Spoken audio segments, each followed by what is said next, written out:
exercice, on doit trouver, s'il existe, le nombre dérivé de moins 3.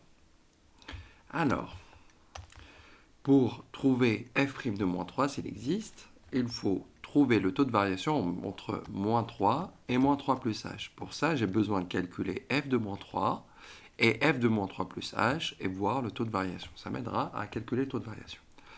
F de moins 3, donc ça nous fait 1 quart de moins 3 plus 1, le taux au carré. Donc ça nous fait 1 quart de moins 2 au carré. Moins 2 au carré, ça fait 4. Donc ça nous fait 4 quarts. Je laisse ainsi parce que je vais en avoir besoin. Puisqu'après, je vais avoir des quarts aussi pour f de moins 3 plus h. Oui, ça fait 1. Je laisse sous cette forme pour avoir le même dénominateur après. Donc f' de f de moins 3 plus h, donc c'est 1 quart de... Donc là, je vais mettre 1 quart. Je vais remplacer x par moins 3 plus h, donc je vais avoir moins 3 plus h plus 1, le taux au carré. Et donc là, ce que l'on va avoir, donc là, moins 3 plus 1, ça va faire moins 2. Donc on a 1 quart, je vais mettre 4 au dénominateur. 1 quart de quelque chose, c'est cette chose divisée par 4. Donc on va mettre 4 au dénominateur. Voilà. Et au numérateur, on a h moins 2, le taux au carré. Car moins 3 plus 1, ça fait moins 2. On a réduit. H moins 2, le taux au carré, identité remarquable, h au carré, moins 2 fois 2 fois h, ça fait moins 4h, plus 2 au carré, ce qui nous fait 4. Et le taux sur 4. Je laisse comme ça, d'accord, parce que tout à l'heure, vous voyez bien ici, dans les deux, on a 4 dénominateurs. Il va falloir que je calcule le taux de variation. Donc là, on doit voir entre moins 3 et moins 3 plus h. Donc on va faire f de moins 3 plus h moins f de moins 3. Le tout sur h. Bon, une fois qu'on a fait ça, je remplace. Donc, d'ailleurs, je dois rappeler que cette chose, ce n'est rien d'autre que f de moins 3 plus h moins f de moins 3 divisé par h. H n'étant pas nul, je peux multiplier par son inverse. Oui, je suis en train de préparer le terrain, c'est juste pour vous expliquer que quand on a une fraction avec des fractions au dénominateur, vous séparez, donc vous mettez bien la séparation, on va voir après. Donc là, le numérateur, là, ici, va avoir des fractions. Donc, je peux écrire en ligne pour faciliter la compréhension.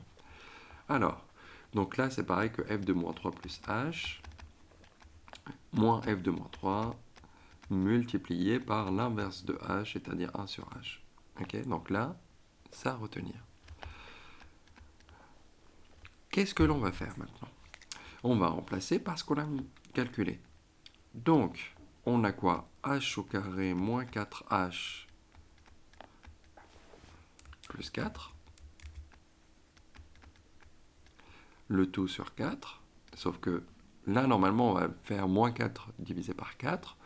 Mais on a le même dénominateur, donc je garde le dénominateur commun et je fais l'opération sur le numérateur. Donc ça divisé par h revient multiplié par 1 sur h.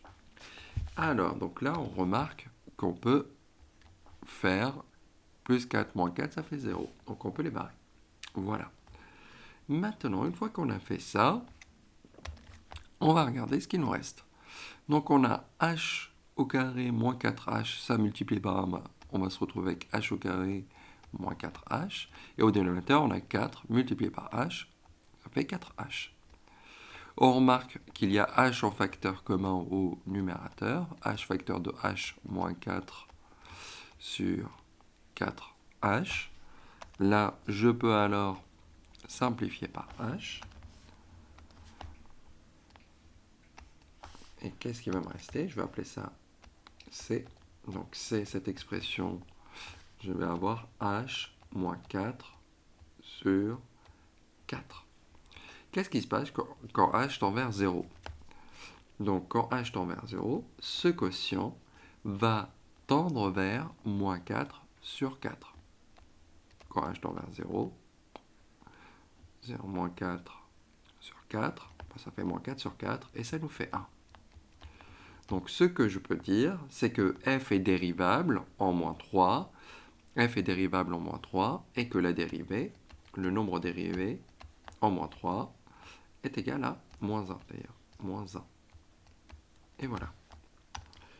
Maintenant, en déduire l'équation réduite de la tangente. Donc je rappelle, y égale f' de a facteur de x moins 1 plus f de a. Et voilà, une fois qu'on a rappelé ça, donc on va avoir l'équation réduite de la tangente. Y égale, le nombre dérivé c'est moins 1, que je multiplie par x moins 3, donc je vais le mettre moins 3, et je rajoute l'image de moins 3 qui est égale à 1. Donc ça nous fait moins 1 facteur de x plus 3 plus 1. Donc ça nous fait moins x moins 3 plus 1. Ce qui me fait moins x moins 2. Et voilà l'équation réduite. Donc y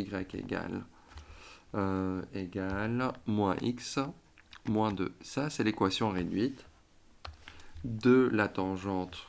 Donc là, c'est l'équation réduite de la tangente à la courbe au point d'abscisse moins 3.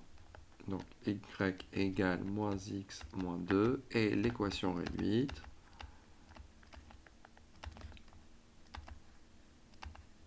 de la tangente, alors on dit à la courbe, d'accord, à la courbe, on est tangent à la courbe au point d'abscisse moins 3.